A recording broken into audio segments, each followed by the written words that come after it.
Et si l'acte sexuel n'était pas CE que vous croyez? Et si derrière CE, geste intime, banal, universel, se cachait l'un des secrets les plus redoutés de la Kabbale?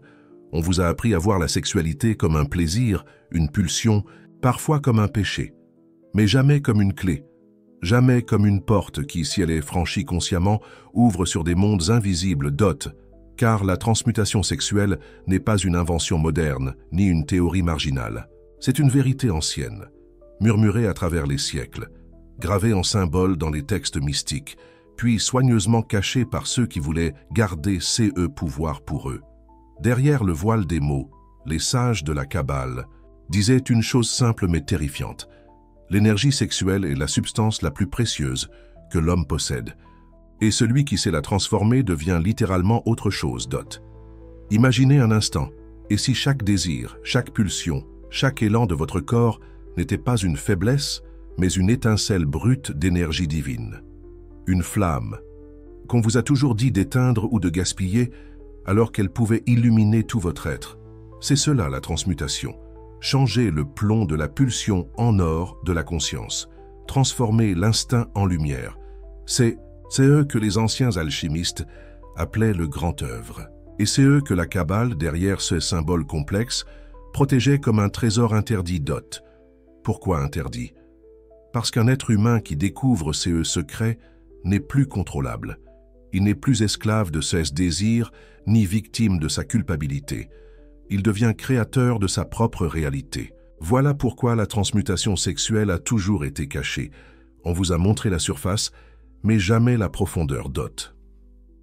Dans cette vidéo, nous allons dévoiler CE que la Kabbale dit vraiment sur CE mystère. Vous allez comprendre pourquoi. L'énergie sexuelle est décrite comme un feu sacré. Pourquoi elle peut être perdue en un instant ou transfigurée en puissance intérieure. Vous verrez comment CE secret traverse les textes, les symboles et les traditions. Et pourquoi il peut changer à jamais votre rapport à vous-même. Restez jusqu'au bout, car CE que vous allez découvrir ne sera pas une théorie abstraite, mais une révélation concrète.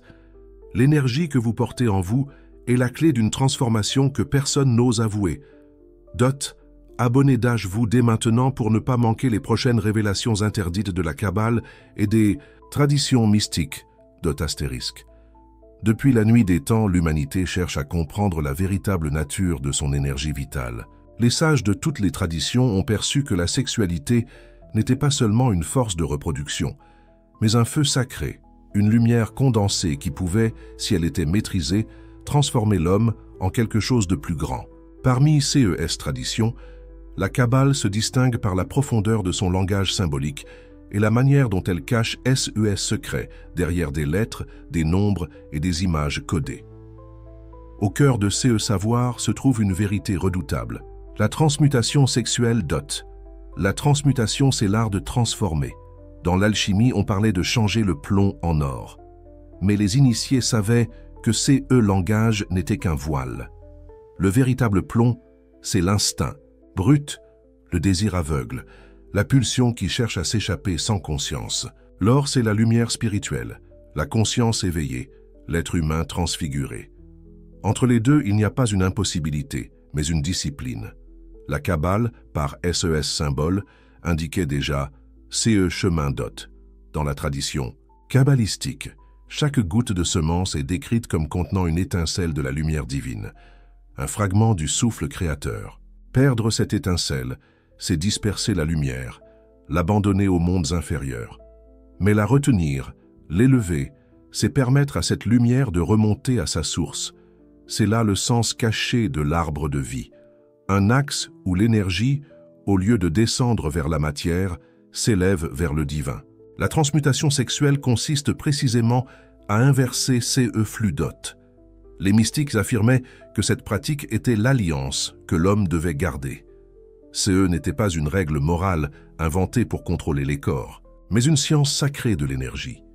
La virginité n'était pas simplement l'absence de contact sexuel, mais l'état de celui qui préserve sa lumière intérieure.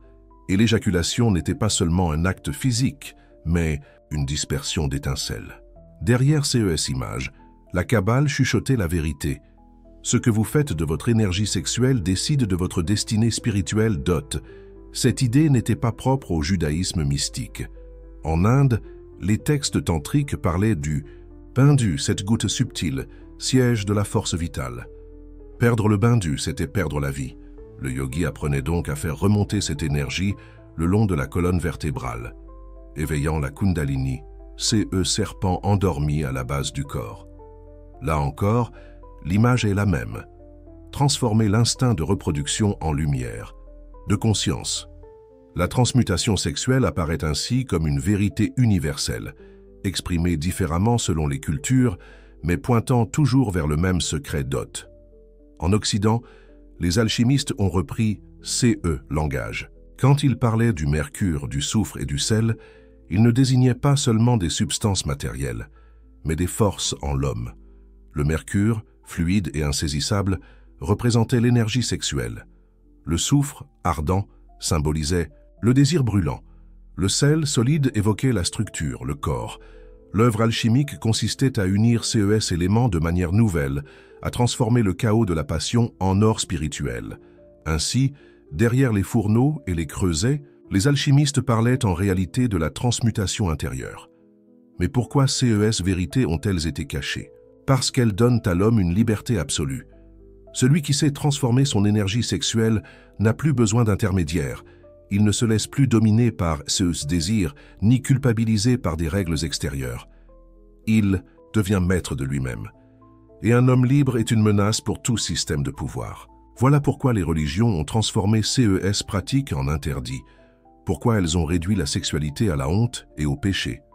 Le langage de la Kabbale a été obscurci, symbole confisqué, secret interdit. Mais derrière, le voile, le message demeure d'Hoth. La transmutation sexuelle selon la Kabbale n'est pas une simple abstinence.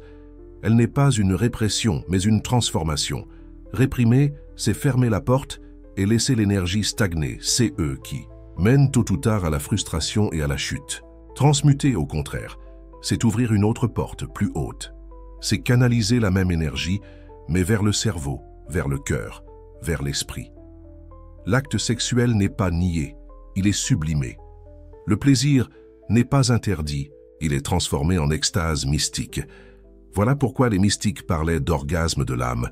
Imaginez un instant que que vous appelez désir ne soit pas une faiblesse, mais un langage. Chaque pulsion est une étincelle qui demande à être élevée. Chaque excitation est une énergie qui peut être transformée. Si vous la gaspillez, elle vous quitte. Si vous la transformez, elle vous illumine.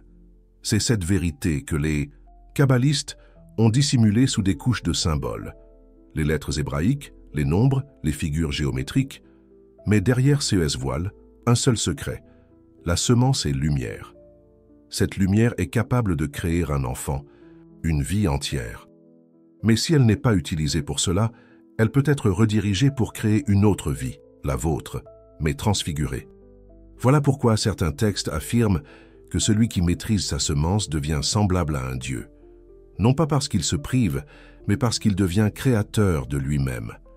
La transmutation sexuelle est donc le chemin par lequel l'homme cesse d'être victime de ses instincts et devient architecte de sa conscience d'Hoth. Les traditions modernes ont presque oublié cette vérité. La société contemporaine pousse à la dispersion, à la consommation sans fin, à la perte d'énergie sous prétexte de liberté. Mais derrière miroir trompeur, le même principe demeure.